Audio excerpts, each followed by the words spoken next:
अच्छी तरह से याद है, आज से 40 साल पहले तक जब गांव ढाणियों में संयुक्त परिवार की प्रथा थी,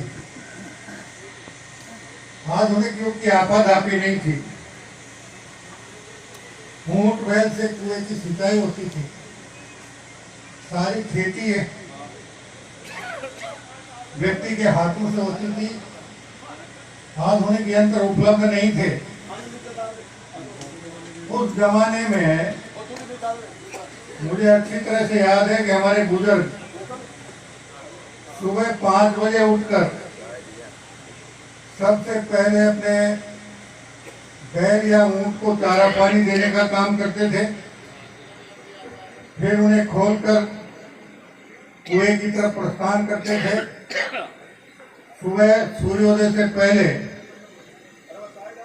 खेती का, दोपहर में भोजन के समय आधे घंटे भर का विश्राम करते थे। शाम तक काम करने के बाद शाम को घर आकर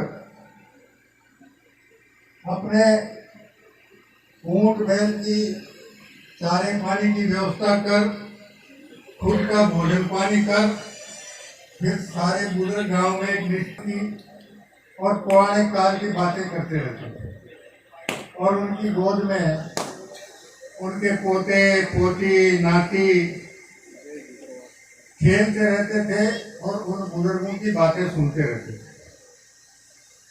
और उन बुजुर्गों की अधिकांश बातों में या तो अपने पूर्वजों द्वारा किए गए अच्छे कामों की स्तुति का काम करते थे, या पुरातन काल में जो अच्छे संत महात्मा राजा महाराजा देवी देवता हुए, उनकी कथा कहानियां आपस में कहते सुनते सुनाते रहते थे और बच्चे उनकी गोद में जब तक उन्हें नींद नहीं आती थी सुनते रहते थे।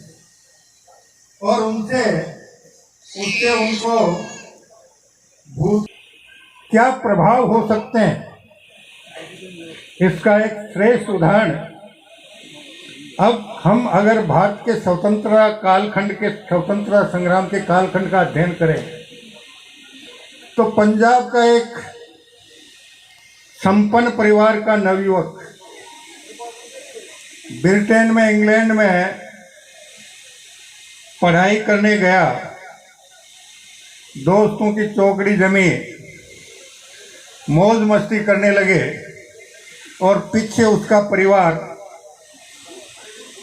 स्वतंत्रता संग्राम और क्रांतिकारियों की दबे छुपे मदद करता रहा, क्रांति में योगदान देता रहा। कुछ दिन बाद इंग्लैंड में वीर सावरकर भी वकालत की पढ़ाई करने गए और वहां उन्होंने इंडिया हाउस में जब भारत के क्रांतिकारियों से अन्य नवयुवकों से संपर्क शुरू किया तो वो नवयुवक भी उनके संपर्क में आया। उसका रंग बाद जब वीर सावरकर ने उस नवयुवक से देश की वर्तमान परिस्थिति और उसके परिवार के द्वारा अपनी मातृभूमि के लिए कुछ कर गुजरने के जज्बे और गुलामी की बेड़ियां काटने के लिए क्रांतिकारियों के सहयोग के बारे में जानकारी दी, तो वही नवयुवक भोग विलास का जीवन छोड़कर इंग्लैंड में उस अंग्रेज अफसर को गोली मारने का काम किया जिसने भारत में रहते हुए भारतीयों पर सबसे ज्यादा अत्याचार किए थे। क्या कोई उसका नाम बता सकता है? नहीं बता सकता ना? नहीं बता सकता। क्यों नहीं बता सकते? इसलिए नहीं बता सकते कि हमने भूतकाल, वर्तमान काल और भविष्य काल के बारे में कभी सोचा ही नहीं। और आज समाज में, परिवारों में, राष्ट्र में, क्षेत्रों में, राज्यों में जिस प्रकार की अराजकता की स्थितियां बनी हुई हैं, उस सब का मूल कारण यही है कि हमने भूतकाल की अच्छी बातों को ग्रहण नहीं किया, वर्तमान में उसको अपने जीवन में नहीं उतारा और भविष्य की आने वाली पीढ़ी को अच्छे संस्कार देकर उन्हें उन बातों से अवगत नहीं करा। और इसीलिए मुझे ये कहने में कोई संकोच नहीं है कि भारत दुनिया में सर्वाधिक किशोर और युवा आबादी वाले राष्ट्र के रूप में पूरी दुनिया में अपनी एक अलग पहचान रखता है। दुनिया में कहीं भी बात चलती है कि सबसे युवा आबादी किस राष्ट्र में है, तो क्या भारत में। सर्वाधिक किशोर आबादी कहाँ है, तो क्या भारत में। लेकिन हमारी किशोर और युवा आबादी का 1/3 यानी 1/3 हिस्सा जिस प्रकार के रास्ते पर चल रहा है, वो ना राष्ट्र के लिए, ना मानवता के लिए, ना प्रांत के लिए, ना किसी समाज के लिए, ना किसी गांव के लिए और ना किसी परिवार के लिए कभी भी सुखदायक हो सकता है। और इसका मूल कारण यह है कि हमने भूत, वर्तमान और भविष्य काल की जिन भारतीय सभ्यता संस्कृति की मूल धारणाओं से ध्यान रखना शुरू कर दिया और हम भौतिकवाद की अंधी चकाचौंध में आज हमें क्या लाभ मिल सकता है, इससे आगे सोचने का सामर्थ्य खो दिया। ना सद शिक्षा हमारी भावी पीढ़ी को मिल पा रही है, या उसे अच्छे संस्कार मिल पा रहे हैं या नहीं मिल पा रहे हैं। एक अभिभावक के नाते, एक पिता के नाते, एक दादा के नाते, एक दादी के नाते, एक माँ के नाते, या परिवार के बुजुर्ग के नाते, बड़े के नाते परिवार की भावी पीढ़ी के प्रति हमारे कर्तव्य और दायित्व क्या हैं, सामान्यतः हमें उसका भी भान नहीं रहता। हम उनका भी निष्ठापूर्वक निर्वहन नहीं कर पाते। इसलिए आज हम श्री राम स्वरूप जी जाखड़ की इस मूर्ति अनावरण में आकर उन्हें अगर श्रद्धांजलि देने का भाव रखते हैं, तो सही श्रद्धांजलि तब होगी जब हम भूतकाल, वर्तमान काल और भविष्य काल की जो परिकल्पना भारतीय सभ्यता संस्कृति में है, उसको अपने जीवन में उतारें।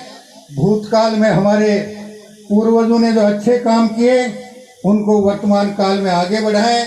और भूतकाल में कोई कमी खामी रही, उसे वर्तमान काल में सुधारें और हमारे आने वाले भविष्य को उस सब के बारे में अवगत कराते हुए उसे बुजुर्गों द्वारा और वर्तमान काल में आप लोगों के द्वारा किए गए अच्छे कार्यों को आगे बढ़ाते हुए वो मानवता, परिवार, समाज और राष्ट्र की सर्वोत्कृष्ट सेवा कर सके, इस प्रकार का भाव अगर हम उनमें जगा सकें, तो मैं समझता हूँ कि हम सही रूप में श्रद्धांजलि दे पाने में समर्थ हो पाएंगे। और मैं उम्मीद करूंगा कि सभी सम्माननीय वरिष्ठ प्रबुद्ध नागरिक जन और विशेष रूप से मातृशक्ति इस बात पे गौर करेगी, ध्यान देगी, क्योंकि भारतीय सभ्यता संस्कृति का एक और मूल मंत्र यह है, शुरुआती 5-6 साल में उसकी माता के जिस प्रकार के आचार विचार होते हैं, उन आचार विचारों का उस आने वाले बच्चे पर और 5 साल तक उसका जो लालन पालन होता है, उसका जीवन पर्यंत उसके मन मस्तिष्क पर असर रहता है। जो संस्कार, जो सोच गर्भावस्था से लेकर जीवन के शुरुआती 5 साल में उसकी माँ के द्वारा उसे प्रदान किए जाते हैं, सदैव सदैव के लिए अंकित हो जाते हैं। और अगर कभी गलती से वो पक्के पर 4 कदम उठा भी लेता है, तो 5वां कदम के द्वारा मिले हुए संस्कार, माँ के द्वारा मिली हुई सत शिक्षा उसकी अंतरात्मा को झकझोरती है और 5वां कदम आगे बढ़ाने के बजाय वो वापस 4 कदम पीछे लौटकर सही रास्ते पर आना शुरू कर देता है। मैं उम्मीद करूंगा इन सब बातों पर हम गौर करेंगे। और वर्तमान की जो परिस्थितियां हैं, मुझे ये कहने में भी कोई संकोच नहीं है कि आज आधे से ज़्यादा परिवार इस त्रासदी को झेल रहे हैं और फिर भी हम भावी संकट को नहीं समझ पा रहे हैं। ये भी हमारा दुर्भाग्य है। कृपया इस ओर भी ध्यान देने का कष्ट करें और अपना जीवन सुधारने के साथ साथ अपने आने वाली पीढ़ी का भी सुखद भविष्य निर्माण करने में जो कुछ हमसे बन पड़े, सत शिक्षा और सत संस्कार के माध्यम से उसे करने में किसी प्रकार की कोर कसर नहीं छोड़ें। और भूतकाल, वर्तमान काल और भविष्य काल की जो बातें मैंने आपसे निवेदन की है, उसको भारतीय सभ्यता संस्कृति का मूल मंत्र मानकर उसी के अनुसार जीवन में अनुसरण करने का प्रयास करना शुरू करें। यही ऐसी महान आत्माओं को सच्ची श्रद्धांजलि होगी। इसी आशा और उम्मीद के साथ आप सभी का हृदय से बहुत बहुत आभार। जय हिंद, जय भारत, वंदे मातरम। भारत माता की, भारत माता की। मुझे लगता नहीं है कि बाघावाल घाणी की आवाज है। एक बार पुनः बोलेंगे जोरदार तरीके से, भारत माता की। अब मैं निवेदन करूंगा